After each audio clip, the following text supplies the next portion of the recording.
Well, this morning, the race to the White House is in a slightly different position than it was just 3 days ago. We had a weekend filled with several primary votes, and 2 more states head to the polls tomorrow. Okay, so here's an update for you on how those weekend races went.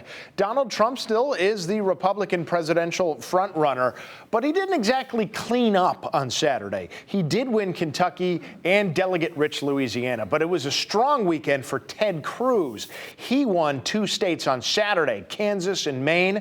Cruz has now beaten Trump in more state contests than any other competitor, and he did get more delegates this weekend than anyone else, about 10 more than Trump got, at least as of the latest counting.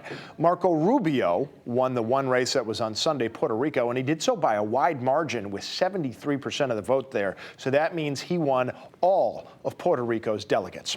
So where does that leave us now? As of this morning, here's the delegate count. As you can see, Trump's at 389. Cruz is within 100 delegates of him at 302. Marco Rubio's got 149. John Kasich way behind at 37. Keep in mind, a Republican candidate needs 1,237 delegates to win. So now the attention turns to other major states, including Florida. Trump was there campaigning this weekend, and this moment we're about to show you captured a lot of attention online. I do solemnly swear. Yeah, he led a mass rally telling people to take a pledge affirming their commitment to vote for him. This scene unfolded during a rally at the University of Central Florida. He told people to raise their right hands and swear to vote Trump. And he ended by saying, quote, "Bad things happen if you don't live up to what you just did."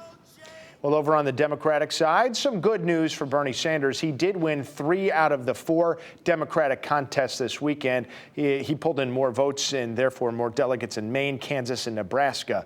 Hillary Clinton won only 1 state this weekend, Louisiana, but that had by far the most delegates.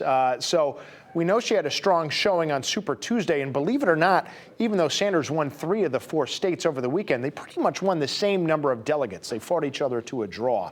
Now let's take a look at the total numbers right now. Clinton has a projected 1,147 delegates to a projected 498 for Sanders. But keep in mind, these numbers take into account super delegates.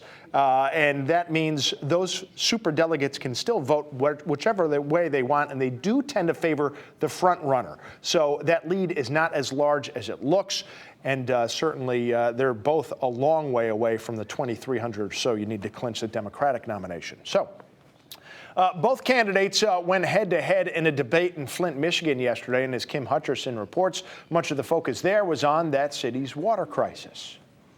Debating in Flint ahead of Michigan's primary Tuesday, the Democratic presidential candidates had harsh words for Governor Rick Snyder. I believe the governor of this state should understand that his dereliction of duty was irresponsible. He should resign. I agree.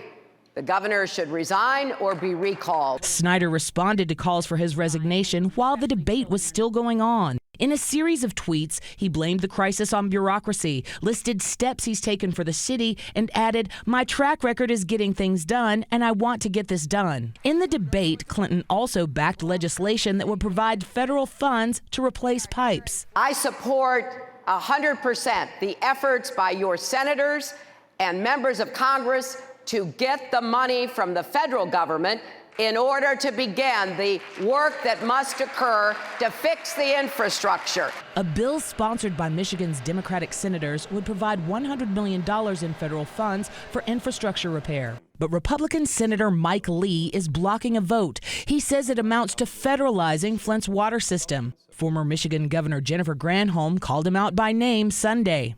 The person who's holding federal help, who is Mike Lee, senator from Utah, to back off. He needs to release that. The state needs to kick in. The pipes need to come up, and the kids need to be treated. I'm Kim Hutcherson reporting.